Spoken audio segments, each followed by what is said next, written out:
We do consultancy services in the financial management, financial accounting, management accounting, tax matters like excise, VAT, and service tax and income tax.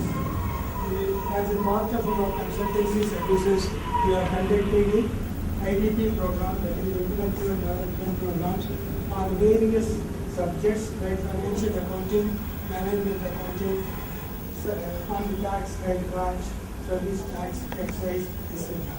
So we are doing this in the last 7 years as a part of our consultancy services. And today we are going to deal with the Karnataka value added tax. As you know, the subject is, has grown multi-fold since that it was introduced in 2005. So that is why from 200 pages book, now it has become 600 pages. That is mainly because of amendments, notification, re-notification, cancellation of notifications, and also because of the case laws coming up before the judiciary on the interpretation of the value added tax.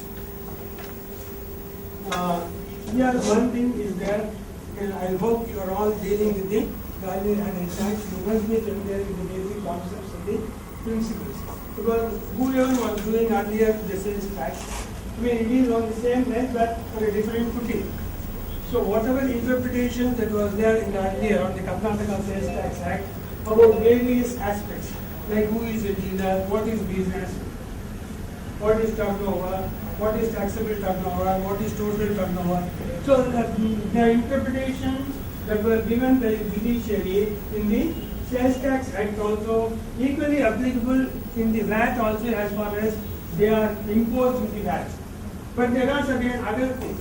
The main difference between the VAT and the sales tax is only, as you know, number one is you can take the credit on purchase tax, sales tax that you pay on the purchases that you have made. But VAT in the case of the sales tax, once you pay the tax, it is gone. So there are many disputes relating to the interpretation of the rate of the tax. Whether the rate of the tax is 5%, whether the rate of tax is 14%, whether the rate of tax is 18%. Because everybody wants to pay the minimum tax rate. But in case of VAT, it is just, controversy to the extent is reduced. Because even if you pay 14% instead of 5%, you can take the input tax credit. Only the dealers who take the input tax credit, for them, the rate of the tax is not a main dispute. In many cases, perhaps it is to their advantage, because they take the input tax credit immediately, but they may wait to supply after 2 months or 3 months. So that disputes regarding the rate of the tax have gone down sufficiently because of the input tax credit. Whereas in case of sales tax, there were many disputes about the rate of the tax itself. So as far as the VAT is concerned, thinking that you are aware of the main concepts of the VAT, but when you go deeper into the subject, you will find whether what you are doing is right or not, what is the interpretation of this, etc. So for that purpose, actually, you have to be familiar with the fundamentals of the VAT. So the fundamentals of VAT, many times we do not look at the section 2 at all. Actually, the foundation for the VAT is section 2, which defines the various things. So every interpretation is based on the definition. For example, works contract. What is a works contract? Whether the particular thing is a works contract or not. Suppose let us say a person is doing the maintenance work for the building, maintenance of the hotel, whether it is a works contract or no. So first you have to go into the definition to find out whether it is really a works contract or no as per the definition. So even if it goes to the judiciary, they will only look at the definition and give the judgment accordingly. Who is a dealer? because only the dealers are liable to pay the tax. The non-dealers are not liable to pay the tax. So you should know who is the dealer, that is also defined there. Number 3 is what is business? Because the liability to register, the liability to collect and pay the tax is only with the registered dealers.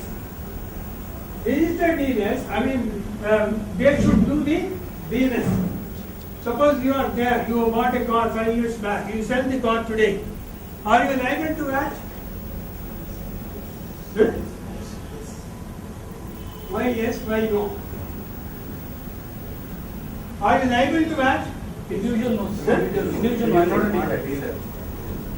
So number 1 is, you are not a dealer. You are not a dealer because of what? I do not do any trading. You are not doing the business. So here, because you are not a dealer, because you are not doing any business. This car has been bought you for personal use. So when you sell that car, which has been bought for personal use but not for business purposes, then you are not liable to be registered. Only registered dealers have to pay the tax. That is why there is no VAT. So in this VAT, as you can see, as you go on, except individuals who are not doing any business, and the state government, that is state government of Karnataka, the rest of them fall under the definition of the dealers. Whether it is a central government, whether it is a public sector undertaking, whether it is state government undertakings also, except the state government and the individuals who are not doing the business, the rest of them will fall under the definition of the dealer. Even a casual dealer also. Casual dealer means once in a while he buys goods and sells. He is also liable for VAT. He is also liable for registration. So why I am saying this is, the definition are most important. So unless you know the definition, you cannot be able to interpret even goods. So a dealer is liable to pay the tax on the sale of the goods. Is it not? The dealer is liable to pay, the tax is levied or not on the sale of goods. If there is no sale of goods, then the dealer is not liable to pay the tax. Suppose let us say a builder, he builds a flat, he builds let us say a hotel, he builds let us say a bridge, whatever it may be. He sells the flat, he sells a building, is he liable to tax? A builder builds flats. He buys the land. On his land, he builds the flats, and he sells the flats which are completed. Is he liable to tax? No. Why? It is not a good. It is a capital good and it doesn't come under the mentioned goods. That is correct. So he is not liable to tax because by definition, there is a definition for the goods. So there are certain characteristics to call an item as a goods. First of all, a goods should be what? It should be a movable property. It should be movable. It should be transferable by delivery. Suppose I take this board and I give him. The ownership goes from me to him. That means it is movable, it is transferable by delivery. You become the rightful owner when the transfer takes place. The physical person is changed from one person to another person in pursuance of a contract, not because somebody steals and he becomes the owner now. In pursuance of the contract, if the possession of a movable property is given, the title of the movable property is changed from one person to another. So it should be a movable property, it should be transferable by delivery. And the third and most important thing is, it should be marketable. If it is not marketable, it may be movable property, it may be transferable by delivery, but if it is not marketable, it is not at all goods, you are not liable to pay any tax. Suppose you see many semi-finished items in the market. Suppose let us say a motorcycle manufacturer makes a petrol tank which is not painted, which is not finished. Suppose for any reason he says that, He is not liable to pay the tax because that is not a goods, because it is not marketable. Nobody buys and sells unfinished petrol tank in the market. So these are some of the most important things. One is it should be movable, it should be transferable by delivery, and it should be marketable. If it is not marketable, it is not a good. So when a builder builds a flat, it is not a movable property. That is why it is not liable for sales tax, and the state cannot levy any tax on the sales of immovable property, because under the constitution, the state is empowered to levy the tax only on the sale of goods. So why we are saying this is, the definitions are more important for you when you go deeper into the subject. So unless you are familiar with the definition, you will not be able to understand the concept. So first we will go to the definition a little longer. Before that, we will just go and look into the Karnataka Value Added Tax Amendments 2012. Briefly we will look into that, as and when we go into this specific area, then we will see further. So this is the first amendment by section 4.1. So this is on the rate of tax on the cigarettes, gutka and other manufactured tobacco that has been increased from 15 to 17% from these all effective from 1/4/2012. Number 2, a new provision has been added to 4.1. So, so this is only a GST Act. Followed? So the rate of the tax in 2011 has been increased to 5% on the declared goods under the CST Act. So the state cannot levy a tax higher than the tax that is levied under the CST on declared goods. Declared goods like steel, iron. There are certain goods which are given under the CST which are called as a declared goods. So on the declared goods they cannot levy for more than the rate of the tax under the central sales tax. So last year the CST Act has been amended on 8/4/11, increasing the rate of the tax from 4% to notification. It has not been brought to the notice of the public. It has been brought to the notice of the public only on 11th April. But last year, under the VAT Act, they have increased the rate of tax on declared goods to 5% from 8/4 itself. So after representation, they are given a minor relief. That means from 8/4 to 11/4, the rate of the tax even on declared goods is only 4%. Because it is not a technical debate, but it is only what we should. It is not being brought. It is no press release has been issued. Nobody was aware of that. That is the only thing. So only for that 3 days it has been reduced to 4%. This is a retrospective effect. Whoever paid higher rate, they can claim the refund. Of course, now it is time off.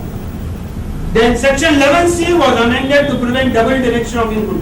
So in the case of the worst contract, what we are saying is the builders who build or any worst contractor, what has happened is in case of the worst contract, they are eligible to take the credit.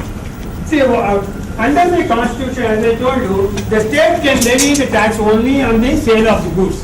Suppose in case of the worst contract, the building, suppose you have the land, you are the builder to build the land, the flat on your land.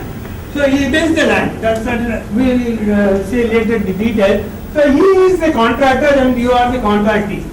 So in case of this, he has to pay the tax only on the goods. So the goods here what? While building the building, while constructing the flat or constructing a building, there are not only the contractor uses the material, he uses the labor, he uses the management services. So the state cannot levy any tax on the labor, management services, etc. So they can levy only the tax on the goods. So actually prior to the amendment of the constitution, the states could not levy any tax on the worst contract, but only after the constitution has been amended, saying empowering the state to levy on the deemed sale of the goods in the execution of worst contract. Deemed sale of the goods. So that means when the builder constructs the building, not only he uses the labor, material, etc. So the state can levy the tax on the material portion that has been transferred. It is deemed transfer from the contractor to the contractor. So for that purpose, what it says is, it allows the labor and other like charges, like he uses the consumables, he uses the management services. So all those things can be, suppose he constructed the building and he sold, the works contract value is for 1 lakh. So in the 1 lakh he keeps a separate record, what is the material, what is the labor, what is consumables, etc. Let us say that is 40,000. So he has to pay the tax only on 60,000, which is the deemed transfer of the goods in executing the works contract. So here what has happened is, so the Act itself gives that direction. If you are keeping the record separately for materials, labor, etc., you can deduct and pay only on the balance of the portion. But what happens is, you are buying the consumables. Follow? You are deducting the labor, you are deducting the management services and the consumables, which are 40,000. But you are keeping when you buy the consumables, naturally you are charged for the tax. So that becomes your input tax. So what this amendment says is, you cannot deduct the input tax on the consumable if you are availing the deduction under labor and other charges, because they are already you are deducted. This becomes a double deduction. So that is the significance of the amendment. It only explicitly disallows any deduction towards consumables if you avail the deduction towards labor and other like charges.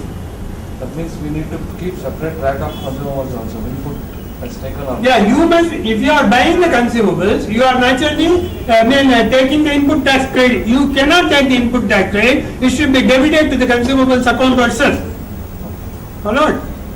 See, if you are buying the consumables, let us say you have bought, let us say, grease. So if you are bought for 100 rupees, assuming the tax rate is 14 and a half. So this 114 and a half. So if you are eligible for input tax credit, what you do is, you debit the lubricants account, consumables 100 rupees. This tax you debit to the input tax recoverable account, and the total will go to the supplier account. But here you cannot take the input tax credit because you are already deducting this under labor and other like charges. There we are taking only 40% of this. 40% of? 40% of consumables, total 100 rupees. That is standard deduction. Standard deduction. Suppose there are various methods which will go little later. But here what happens is, standard deduction, that is not 40%, it is one and the same. Because the standard deduction is towards labor and other charges which includes consumables. So again you cannot take the credit for this input tax credit. Followed? So that is why what they say is, when you are debiting the consumable, the entire 114.5 will go to the consumables account as an expenditure, which in turn goes into the labor and other charges. Followed? So where we have both works contract as well as regular billing. That time What contract and? regular materials supply, billing supplies. In that Sales of goods. sale of goods. Like we are in the PV industry. See, what we'll do is we have a manufacturing consumer country. See, there we'll buy a consumables for other than manufacture of the goods, and where we'll consume consumables for this construction of building also. You are doing works contract also? Yeah, what's contract also. That time You have to keep separate records. that's what. You have to keep separate records of the consumables which are used for the works contract, and separate records for the consumables which are used for your manufacturing purposes, because here input tax credit is not allowed. So that is one thing. The under is section 18A. So as you know, TDS, section 18A was to deduct the TDS on the purchases. So the TDS is to be deducted on certain purchases by the buyer. But so that section was struck off by the High Court as unconstitutional and ultra virus of the KVAT Act. So that was long back, and now 1/4/2012 the section itself has been deleted from the Act. Followed. From 2011 itself, it was in the case of Suman Enterprises, the High Court struck off that section saying that no TDS can be deducted by the buyer on the purchases. So, but that section is itself now removed from the VAT Act. So, there is no deduction by the buyer on certain purchases made. Then, section 30. So, this is one of the important amendments. What is section 30? So, section 30, as you know, it relates to the debit and credit notes. So, section 30 was relating to the debit and credit note. It was saying that if you are charged a tax less, then you issue a debit note for the difference in the tax, but there was no time limit. Similarly, it was saying if you are charged excess tax, you should issue the credit note. But for issue of the credit note in respect of excess charge, the time limit was 6 months. Outside 6 months, you cannot issue any credit note for the tax charge. So similarly, in case of return of the goods, you should issue the credit note within 6 months of the date of the sale, provided the goods are returned within the 6 months of the date of delivery. Okay? So that is, that's now what has happened is that section 30 is itself deleted. So section 30 is deleted means, what does it mean? What does it mean? Section 30 relating to the debit and credit notes has been deleted. So it does not mean that you should not issue, you cannot issue debit or credit notes. That means there is no law which governs the issue of debit and credit notes. There is no law which governs the issue of the debit and credit note, and the debit and credit note can be issued on the basis of the commercial principles, but there are certain restrictions even with respect to that for the credit note to be issued in respect of the return of the goods, etc., which we will see. So for the time being, the section 30 relating to debit and credit note has been deleted, but the debit and credit note can still be issued based on your commercial practice and subject to certain restrictions with reference to the return of the goods. That we will see a little later. One of the important amendment, section 35. So what is the amendment here? Section 35, it deals with the filing of the revised returns. So what is the time limit for filing a revised return? You can file a revised return when there is any omission in the original return. Suppose you are not taking input tax credit on one invoice, so you can file a revised return. Or you are taking excess input tax credit, you can file a revised return. Or you have committed an error in taking input tax credit, you can file a revised return. So what is the time limit for filing the revised return?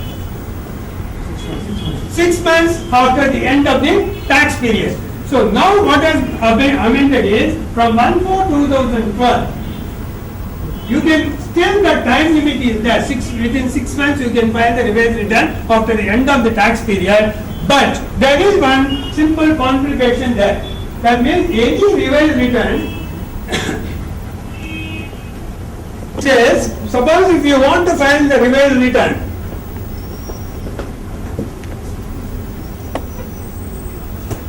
so now we are in the month of August. August is over.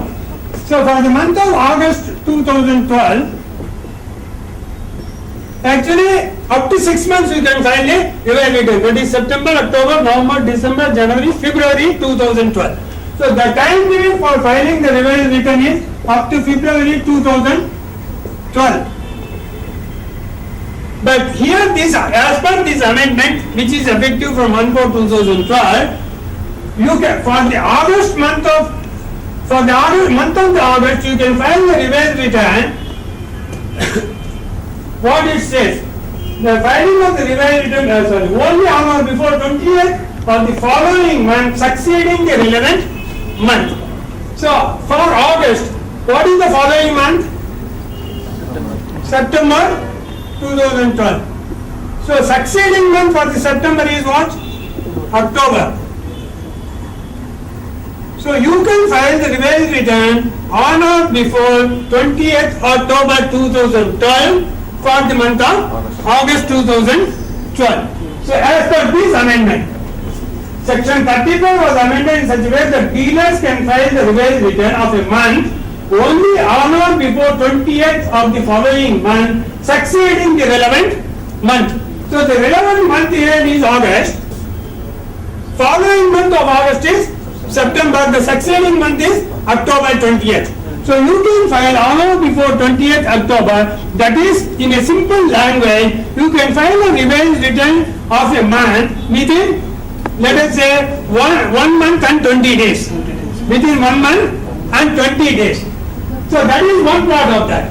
But if you want to file beyond that, but within 6 months, if you want to file a revised return beyond that, but within 6 months, you have to take the permission of the concerned VAT officer. So actually, we don't understand why this permission and all, but because that permission again is another area of interaction with the VAT officer unnecessarily. So there is no reasonable ground for amending that section that you have to take the permission from the VAT authority for filing the revised return if it is beyond 1 month and 20 days. But as on So when you say permission, it is corresponding. till today they have not introduced any form for that. So only thing is you have to write to him that you want to file. Suppose you are filing the revised return for August in the month of November. So you have to write him that due to this reason I want to file a revised return for the August. Since that is within the outer time limit of 6 months, he has to give. He cannot refuse the permission. Suppose in case that he refuses the permission for invalid grounds, then you have to go on appeal. September month I filed it. 10th October I filed it. I came to know there is some problem with August I filed it. There is no August, September, August. Any revised return has to be filed for that tax period. If you want to revise the return of August, you have to file the revised return for the month of August. Whenever you want to file within 26 months, subject to permission. If you have committed any error in the September return, then you have to file separately. August I filed it. For example, from 28 Okay. see what will happen. Balance is getting high. I don't release September. If you are not taking any input tax credit in the month of August, naturally you would not have taken in September. Why is the See, question? I filed that in September. That is for the September purchases. Is it not? But the carryover will be the carryover, there will be a credit on carryover. I think by default you have to file it on next month also, because otherwise the carryover will Which not. carryover? Input credit. No, he has not taken in the August itself. I have Some 10,000 item- rupees. Some item he has not taken, but some item he has taken. No, some items he has taken that is valid. But then that you would have adjusted against output tax or you would have not the But even refund. access Just is let me less. try. See, I have the balance of refund of this amount tax in the month of August. Without taking the input tax credit for let us say 1,000 rupees. But I filed September return already, say 15th of October. Okay, Okay, then finally I came to know minus worth of input credit I have not availed in August. okay. So if I revise the return of August, what will happen? My refund of the tax. Okay, By the time I would have completed my September. okay. So when I